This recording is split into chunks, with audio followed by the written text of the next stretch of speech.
Good evening and welcome to this live with myself, Saj Hussain. Thank you so much for being here. This is a live Q&A that I used to do a little while ago, and I took a little bit of break over the last few weeks with COVID and various other things taking priority. And I've had a number of messages about one's getting it back on, and also regularly getting questions about property investing. And I found this is the best way for me to share my knowledge and experience. I'm not so great at doing really long emails or really long blogs, but I'm quite happy talking to people and sharing my knowledge and experience with them. I've been investing in property nearly 15 years now, and really there's a number of people that helped me along the way that helped me achieve the success that I have achieved today in property. And this is an opportunity for me to help others that are in their property journey and on that path too.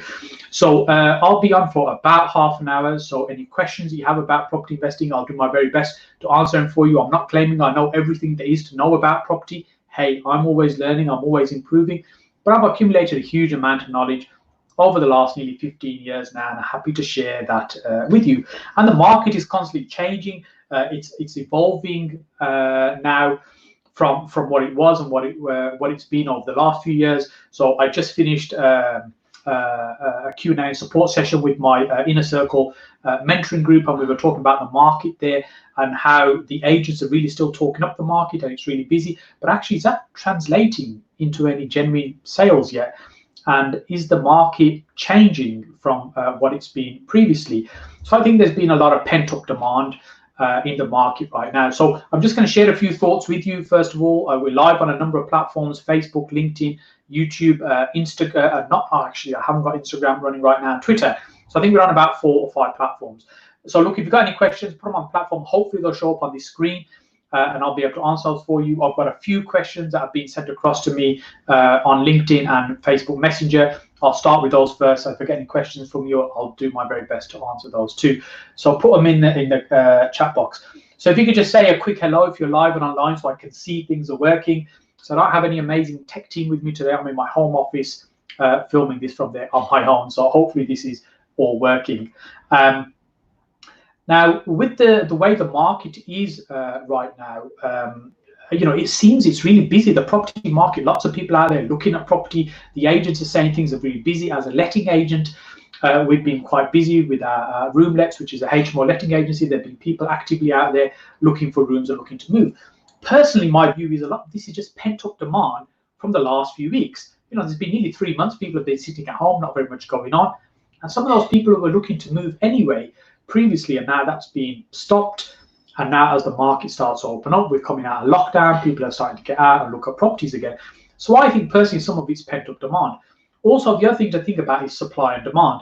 So with the market, because there's actually not a huge amount of stock on the market right now, there's more people looking, clearly the supply and demand has an impact in the marketplace.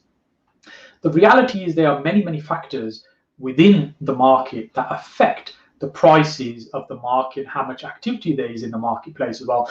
And the one that I think is going to have the biggest impact is the level of unemployment that will be in the economy. So at the moment, there's a huge amount of support. You may have heard me talk about this before. I think there's the government has done a great job, regardless of what party you support. They've done a great job in trying to support us during this really difficult time. And in a time that no one's experienced this kind of thing before, the economy just grinding to a halt. How do you deal with that? So there's been a huge amount of financial support that's coming out from the government to help individuals, small businesses, bigger businesses, whether that's grants, loans, furlough schemes, whatever it might be, there's a huge amount of support there. But that support is not going to last forever. It's even last week that the Bank of England are talking about we're potentially going to be facing a recession that's worse than anything that we've ever seen before. So, we had a big recession about 10 years ago when the economy crashed, and that was caused by something very different. That was caused by a lack of liquidity in the marketplace. What that means is there was very little cash available for people to buy. There was still a hunger for the people to want to go and buy property, but there actually wasn't much money available for people to do that. And now, when I believe the market will crash again in a few months' time, I think it'll slow down. I think there'll be a drop in the market. And I think that will primarily be driven by unemployment. As unemployment rises, there won't be the appetite to want to buy property. And against the supply and demand will alter. There'll be more supply in the market. There'll be less demand. and the market will then change. So these are just some of my thoughts and some of my views on the market. I'm going to jump into answering questions for you. The intention is to do these every Monday at 8:30 for about half an hour. So if I can't get your question answered this evening, I'll do my very best to start off with answering that next week. So so thank you those that have said good evening. Imal, Kasim, Rita, Tibut, Jack, Ben. So thank you for the messages. Let's jump on with the questions that I've got. I'm just having a look at these questions.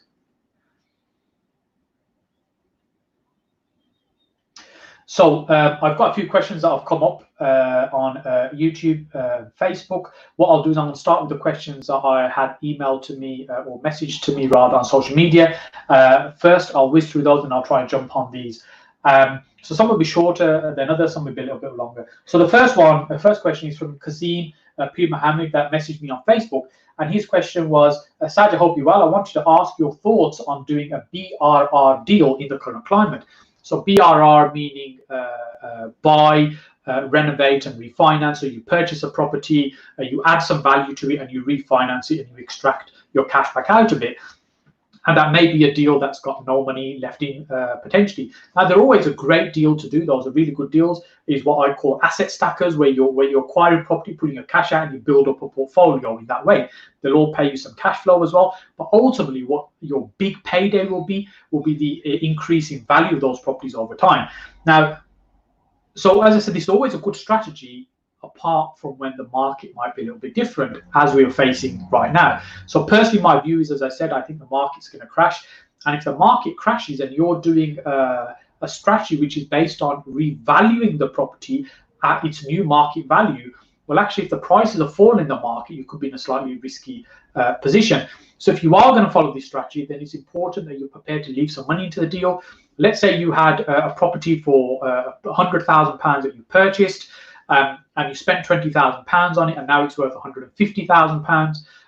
But if the market crashes, it might only be worth 120 or 110 even, potentially even negative equity.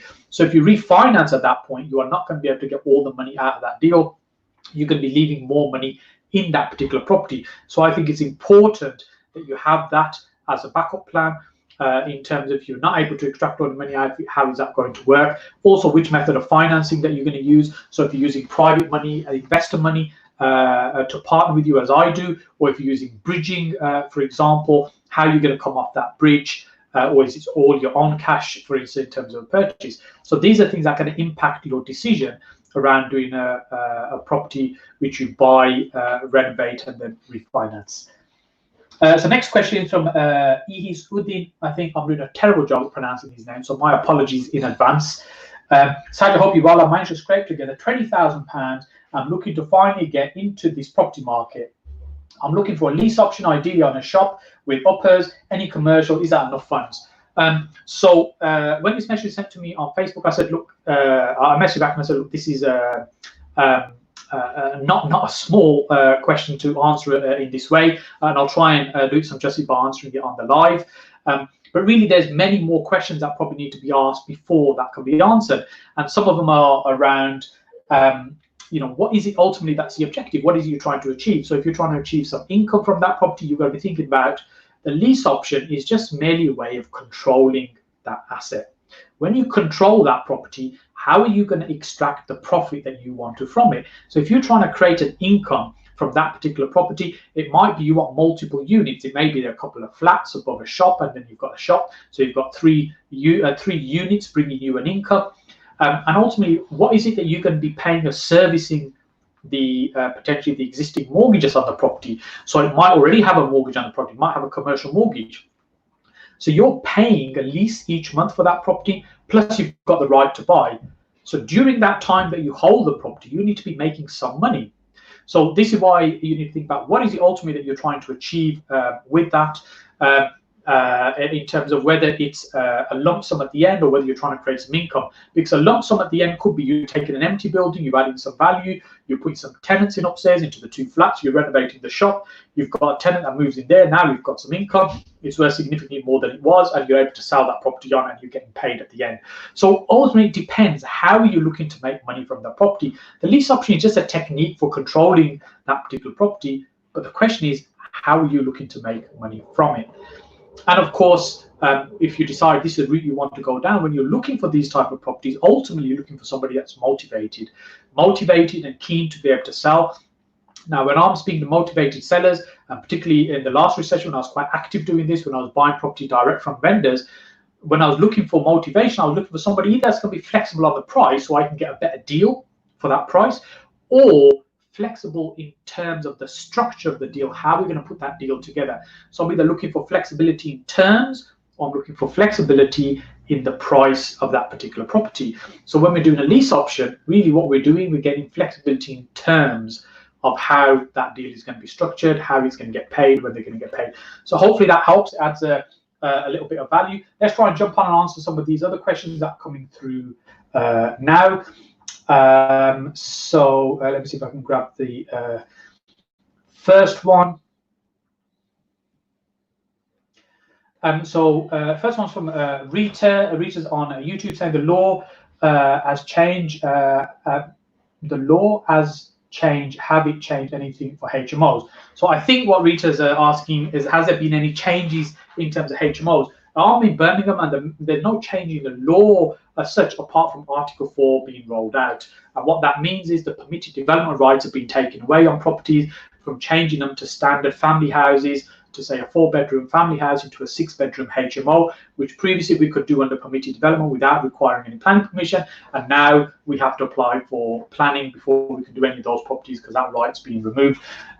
There isn't any other big changes I'm aware of that's happening in the HMO market from a law point of view. Previously we had the change of 5-bedroom properties, regardless of whether they're on a 2-story property, to also now fall into licensing regime, which wasn't the case previously, because if you had, say, a 6-bedroom house over 2 floors, it didn't necessarily need a license. So that was the other big change that happened.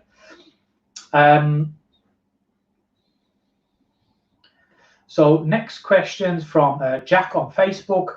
Would you say it's harder to find great investors or great deals?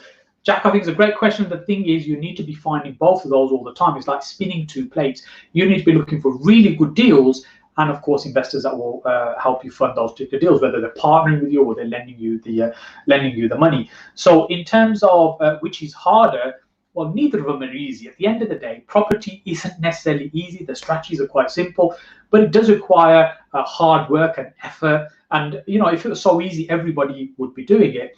It is something that you just need to be persistent at, but you need to be consistent at doing what you're doing. So for example, if you're looking for properties and a certain type of strategy that you're following, that's a message that you need to share with people you're doing. You're looking for B&B properties in Wednesbury, for example, yeah? And that's a thing that people should get to know you for.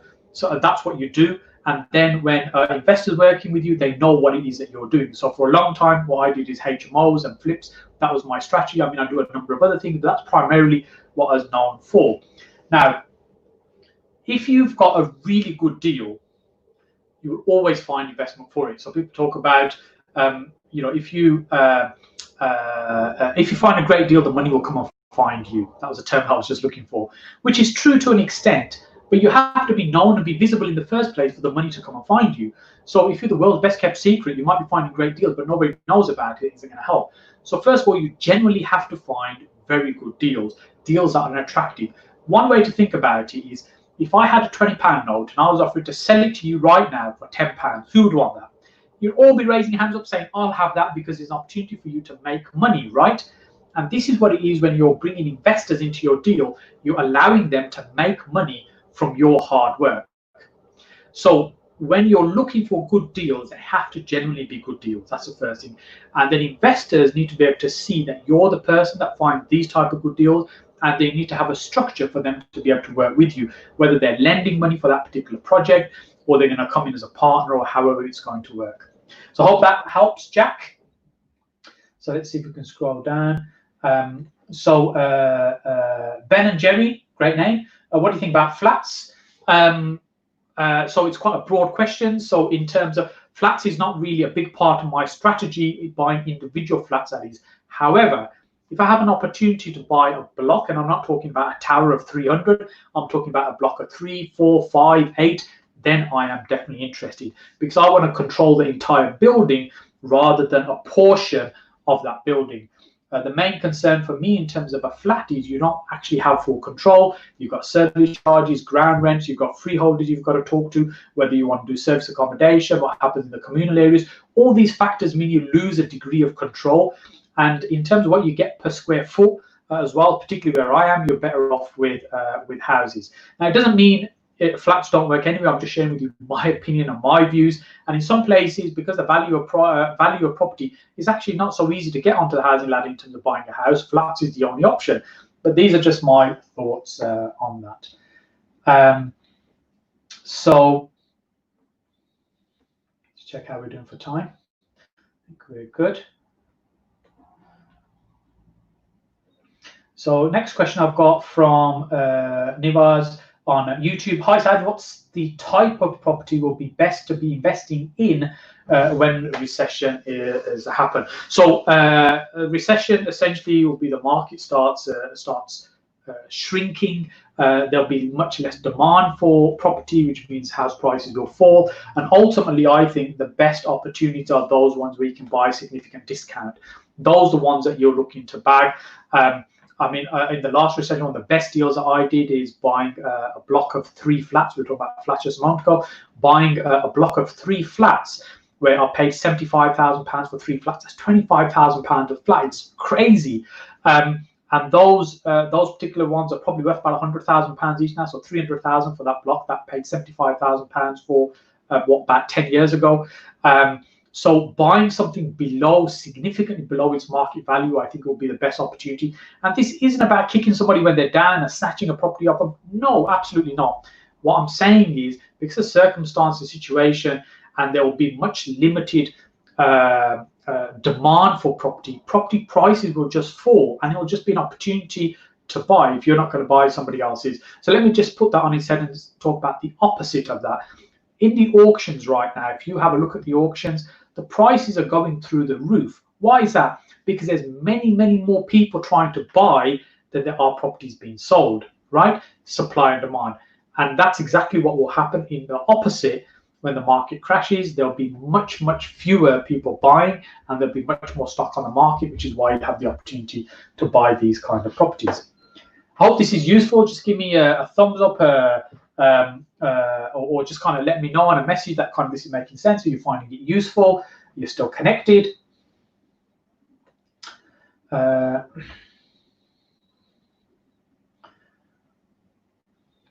So just trying to scroll through these to pick out the questions.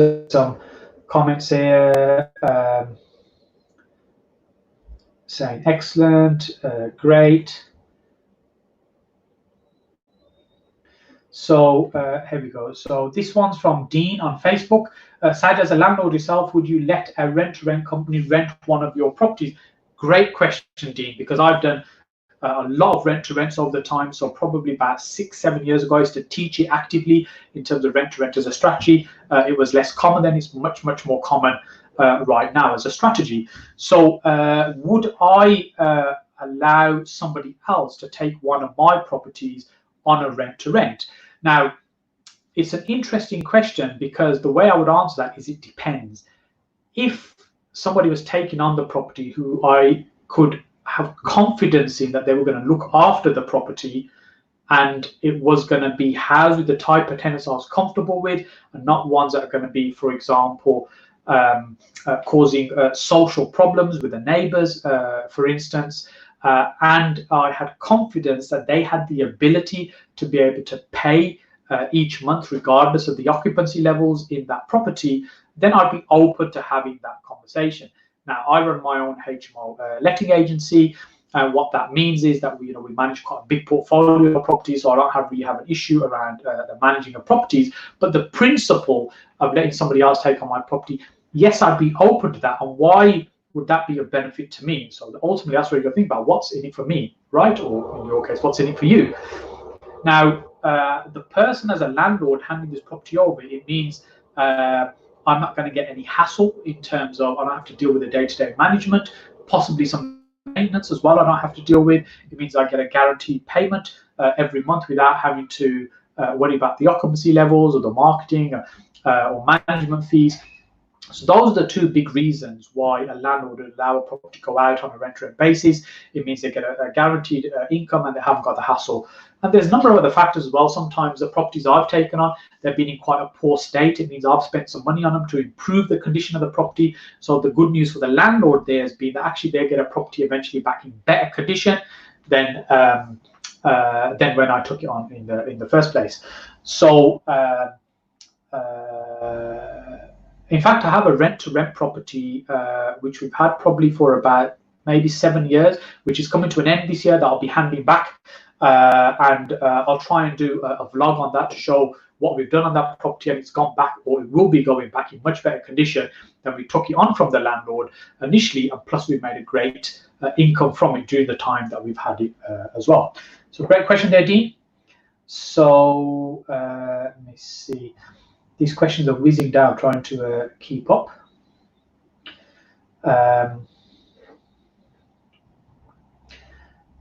Thank you for all those that are saying hi.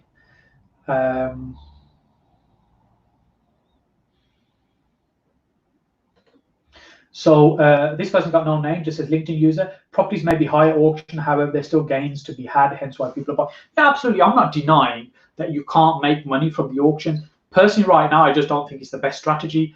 I've probably made more money selling at auction than I have buying at auction. I've not really been a big fan of buying, because the reality is, you've got to remember, in that room, if you win that bid and your hand is the one that's up where the hammer goes down, that means you are the person that's prepared to pay the most amount of money in that room. Now, again, I'm not necessarily saying that's a bad thing, because it depends on what your strategy is going to be and how you're going to make money. What I am not a big fan of is let's say some of the auction companies, what they do, they have very, very low guide prices, which are quite misleading, really, like 20,000, 30,000, when the house is worth, say, 150,000. There's no way the property is going to sell for that amount, but what it does, it just creates a hype, it creates interest in the marketplace. It's just a marketing gimmick to get people through the door. The reality is it's going to sell for much more than that. It's going to sell for what it's worth and what someone's prepared to pay for it ultimately, but not everybody in that room necessarily is experienced enough to make money from the property. Sometimes people get their fingers burned just because they've watched a few episodes of Homes Under the Hammer. It doesn't make them a property expert.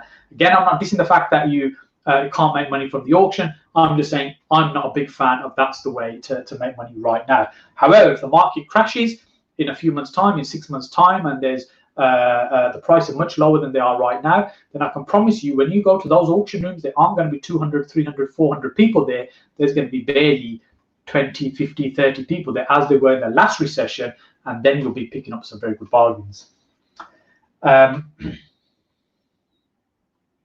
So, question from NASA on Facebook. Hi NASA, good to see you here. Auction demand seems to be rocketing at the moment. When do you think the COVID-19 effect will kick in to start to see property prices come down? This is what I was talking about a little bit earlier on, so maybe you missed it when I started doing this session a short while ago.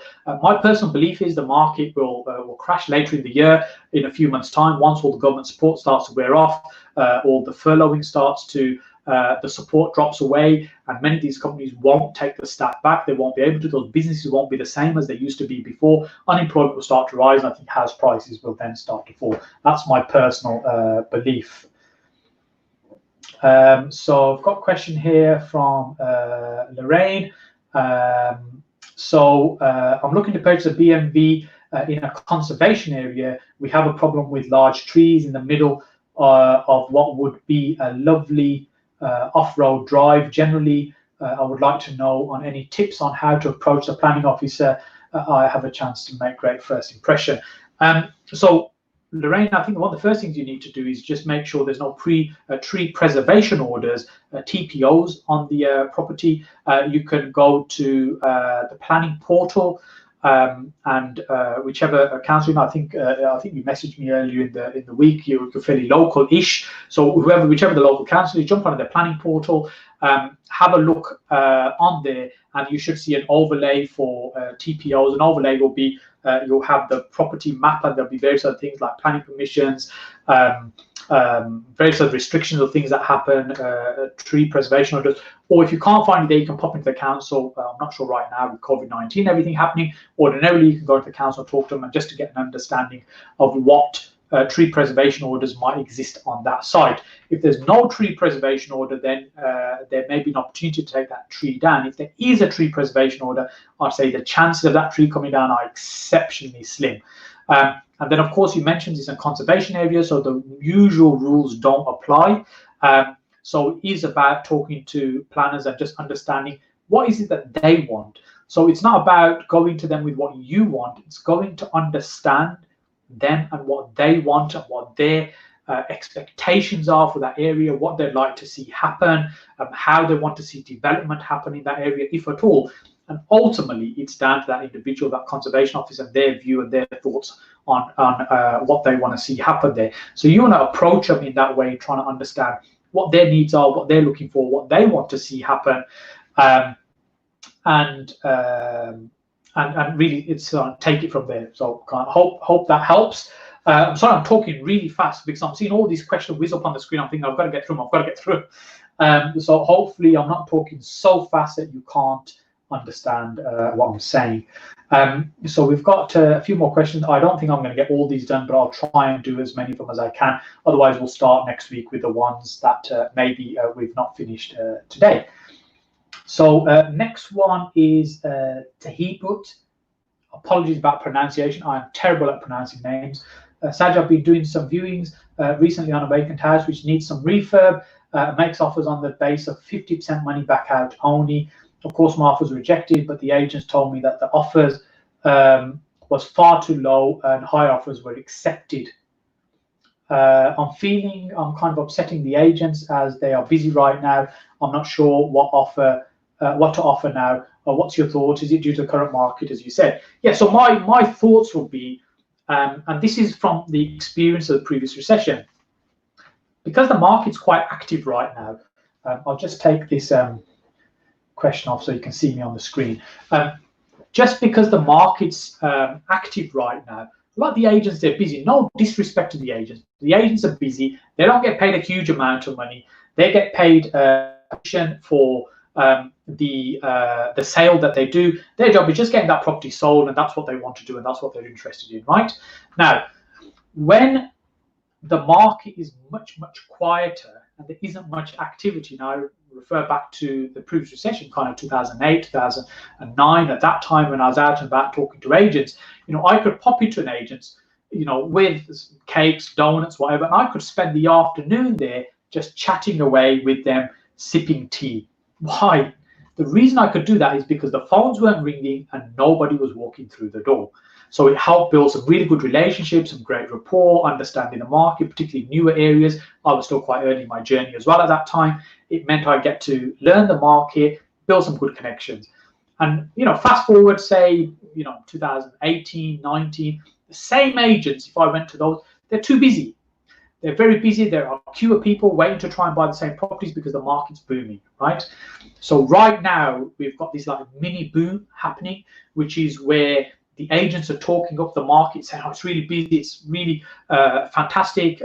But my belief, as I said, I believe it's just pent-up demand at the moment. I think this is going to change. So if you are not able to get the property for the price that you need and you want, then it was never your deal in the first place. So I've just earlier on in my inner circle call with my mentees, we were just talking about this. If somebody comes in and offers more than what you were going to pay for that property, and it's not a case of you lost out to somebody else, it was never your deal because your numbers didn't fit. If it only works for you at a certain level, that's the point it works for you. Beyond that, it's not a deal, and it's not a deal for you. So either you just put it in your follow-up or you forget about it. My suggestion would be you put it in your follow-up, regardless if they don't accept the offer. They're not, you say they're getting a little bit upset with you. By next week, they'll have forgotten. They'll have moved on. By tomorrow, they'll have forgotten. They'll have moved on. They're not going to be overly concerned because that's what it works for you, but it's how you approach it as well. So, for instance, You could say, look, thank you for showing me the property yesterday. I'm just, this is assuming you're kind of ringing them up day after, having a chat with them about it. So thank you for showing me the property yesterday. I've kind of crunched numbers and I'm really struggling to try and make it work. And I just wanted to understand from your point of view, and maybe to ask them some questions about the markets, the values, where they say things going. And you say, look, I can only get it to work for what I want to do at a much lower figure. And then so you're not necessarily saying a number, but when they're asking, you say, look, I didn't want to put in an offer because I didn't want to offend anybody. And it doesn't work. And if they say, okay, that's fine, that means they're not really interested. That means because they got plenty of other people interested in it, and it wasn't going to be a deal for you anyway, as may possibly be the case with this particular property. If, on the other hand, which is more likely, what they say is, well, look, put an offer in anyway. What have you got to lose? You say, well, I was thinking about 50,000 or whatever figure it is you were thinking, and let them respond. If they say, oh, that's just way too low, whatever, I say, look, I understand, and that's why I wasn't going to make an offer initially. So what you do this way, you don't upset them, you don't break rapport with the agent, because what you're doing, you say, look, I weren't going to make an offer anyway. It's only because you're asking, this is what my numbers are, this is what it's going to work for me. And you're trying to, at the same time, educate them about what you're looking for, so hopefully they can go and find something for you. But right now, this isn't the market where they'll go looking for you, because there's plenty of people they think are interested and they're just servicing that rather than going to look for specific things for you. So hopefully that helps. Having it for time, I think we're at just over 9 o'clock. There's quite a few questions I haven't been able to answer. What my suggestion is make sure you're on early next week. I wasn't sure how many questions we're going to get, so I started with a few that had already been messaged to me. On Monday 8:30, I intend to do these every week on the various social media platforms. So I'll be on my two Facebook pages, that's my personal one and my business one, on LinkedIn, on YouTube. Hopefully we'll be back on Instagram next week and on Twitter as well. And if you want to email questions in beforehand, just on any of the platform, just message me, DM me, and I'll pick up those questions. I'll collate them with a view to try and answer them on Monday. And hopefully we'll do as many as we can. Hopefully you find this session useful. Let me know, ping me a message. Let me know if you find this session useful. I've also started a vlog, so watch out for that on YouTube. The second vlog will be out later this week. So I just want to say thank you so much for giving up your evening, your half hour this evening to spend with me, and I look forward to speaking to you again next week. Thank you.